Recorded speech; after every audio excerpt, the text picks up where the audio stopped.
Good morning, everyone. Today we are going to learn English Standard 4th, and the topic is Aesop's Fable. Okay, and we will explain you in Hindi, but I will read it in English. Many people, many parents are having problem that we are talking in English, and children are not getting understood with our English.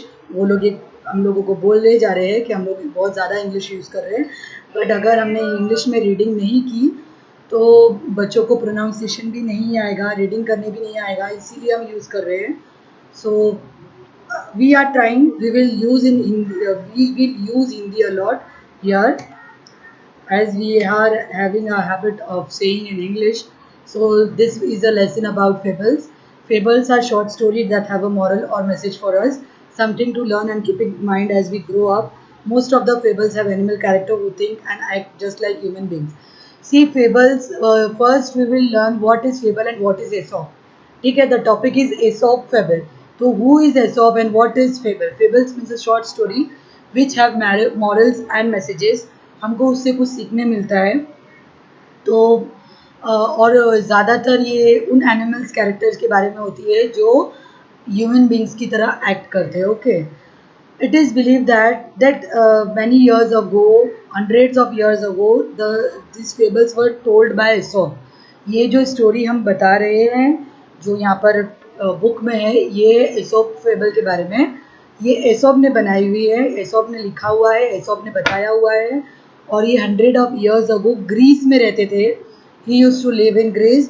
His story became so popular that people passed from one generation to another generation. Okay, and many proverbs and sayings that we use today are based on this. बहुत सारी कहावतें जो हम आज भी use करते हैं वो एसोप से आ रही है. और यहाँ पर भी हम जो दो फेबल्स, दो स्टोरी बता रहे हैं, जो दो स्टोरी हमको बताई गई है हमारे लेसन्स के बारे में. Here is the two story which is from Aesop's fable, and this is the well known stories of Aesop fables. Okay, now the stag at the pool. Now what is stag? Stag is a male deer. Okay, at the pool. पुल तो आपको मालूम ही है. ये हमको एक mail dear के बारे में स्टोरी है. One day a beautiful stag came to a pool of a clear water. He see animals drink water from a pool, and he came nearby a pool, nearby water to drink water. So as he bent down to drink, जैसे ही वो झुकता है पीने के लिए, he saw his own reflection in the water. He was delighted with what he saw. Delighted means वो बहुत खुश हो जाता है. जो उसको दिखता है पानी में, उसका इमेज दिखता है, उसका खुद का इमेज दिखता है वहाँ पर. जैसे हम आईना देखते हैं तो एनिमल्स के पास तो मिरर नहीं होगा, हम मिरर देखते हैं ना, तो वो कहाँ पर देखता है? क्लियर वाटर में हमारा अपना खुद का इमेज देखता है. Instead of drinking water he kept looking at his own reflection. How handsome I look, what he said, how handsome I look. वो खुद से बोल रहा है कि मैं कितना हैंडसम हूँ. सी handsome tell us that he is a male. Okay, he said to himself, he also tell us that he is a male. Okay, and stag is a male deer. How beautiful are these curving antlers. Antlers means उसके जो दो सिंग होते हैं, बड़े बड़े curving sings होते हैं, वो बहुत ही ब्यूटीफुल लग रहे हैं. How they add to my beauty, how graceful they look. मेरी जो ब्यूटी है वो बढ़ा रहा है, ऐसा वो बोल रहा है. He is saying that I am looking beauty with this antlers. मेरे दो सिंग से मैं बहुत खूबसूरत दिख रहा हूँ, या मैं बहुत हैंडसम दिख रहा हूँ. He is saying. Then he moved nearer and saw his legs reflected in the pool. He was quite disgusted. Look at my legs. Oh, they are so ugly. अब वो खुद ही बोल रहा है कि मेरे पैर कितने गंदे दिख रहे हैं, और उसको चिढ़ आ रही है, डिस्गस्टिंग फील हो रहा है. All splendidly with small feet. How I wish that nature has given me legs worthy of my stately antlers. मतलब वो क्या बोल रहा है कि नेचर ने मेरे साथ अच्छा नहीं किया है, जितना खूबसूरत मुझे ये एंटलर सिंग दिया है उतने ही अच्छा मुझे पैर नहीं दिया है. He was very upset with his legs. Now as he was brooding in his way, the stag heard an arrow going swish across the pool. वो जैसे वो अपने रास्ते के लिए टर्न हुआ उसको वैसे ही थोड़ा सा फील हुआ कि एक एरो उसकी तरफ आ रहा है।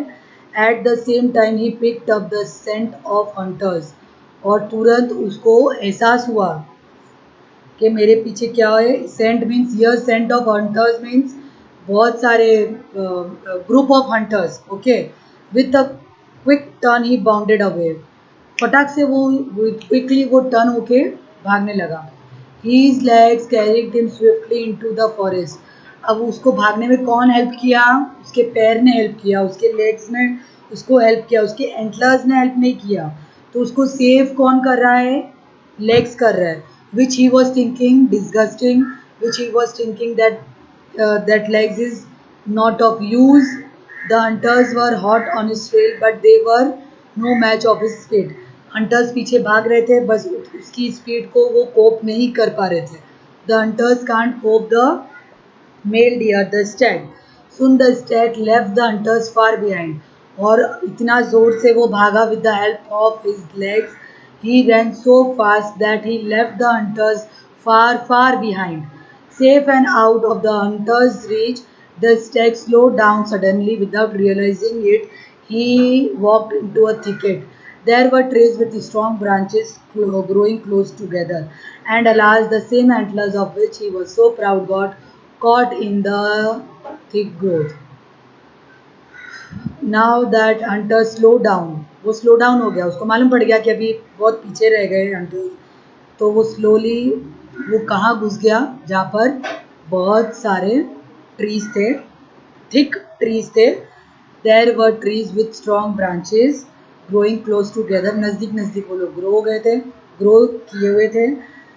But what happen, he got caught, वो जो पूरे उसके जो सिंग थे वो पूरे झाड़ में अटक गए थे। Okay, the same antlers of which he was so proud got caught in the thick growth of the trees.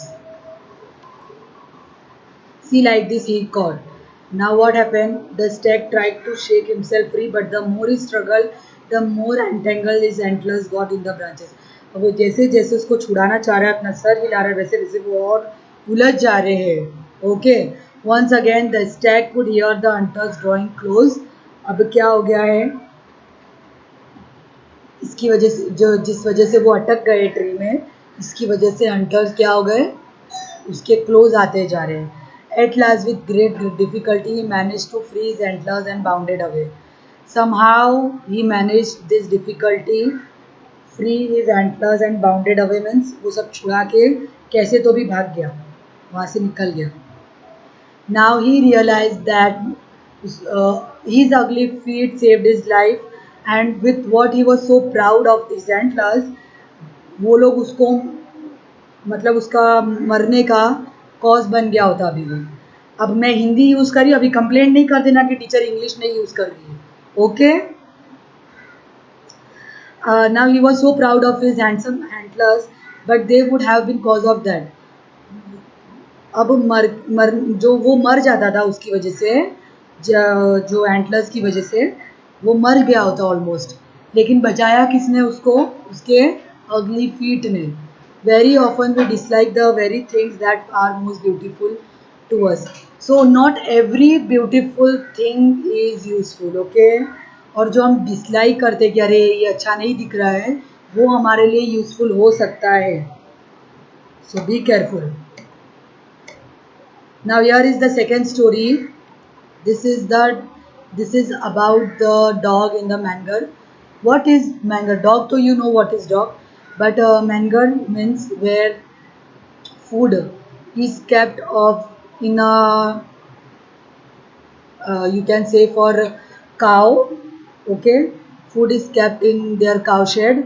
जो उनका जो काव का जो रहने का जगह है उसको काव शेड बोलते हैं, और जहाँ पर उसका खाने वाला जो सूखा घास रखते हैं उसको बोलते हैं manger. Now once a dog was looking for a nice and comfortable place to lie down. He came to the manger of an ox and jumped onto the hay to rest. See, ये story है।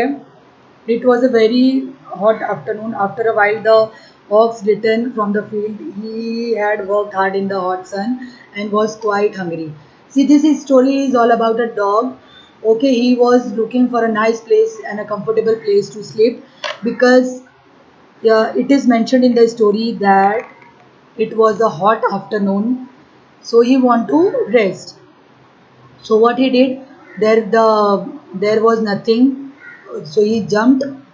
There was no cow, so he jumped in the manger and he जो खाना जो है खाता है काऊ, तो वहाँ पे वो आराम करने चला जाता है.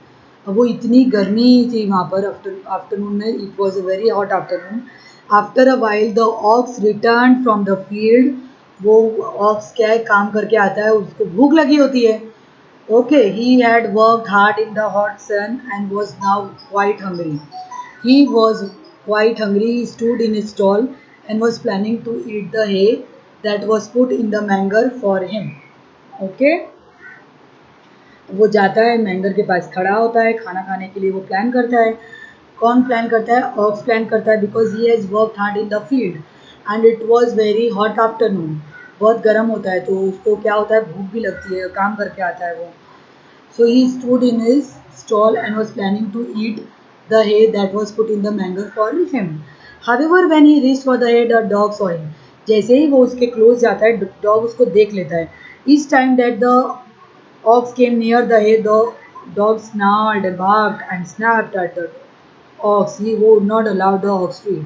अब वो उसका खाना है, उसका घर है रहने का, तो भी ये डॉग क्या करता है, चिल्लाता है उसको, उसको बाक करता है, उसके पीछे भौंकने लगता है. ओके, जितनी बार वो करीब जाता है फिर वो चिल्लाता है, फिर ऑक्स पीछे आ जाता है, फिर वो वापस जाता है, फिर वो चिल्लाता है, फिर वो वापस पीछे आ जाता है ox. He was very hungry. He wanted to eat. Oxen get generally peace loving and patient animal.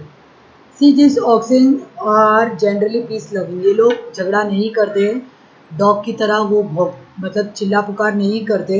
They are peace loving और पेशेंट एनिमल. पेशेंट मीन्स सबर वाले. But finally the ox got upset and spoke firmly.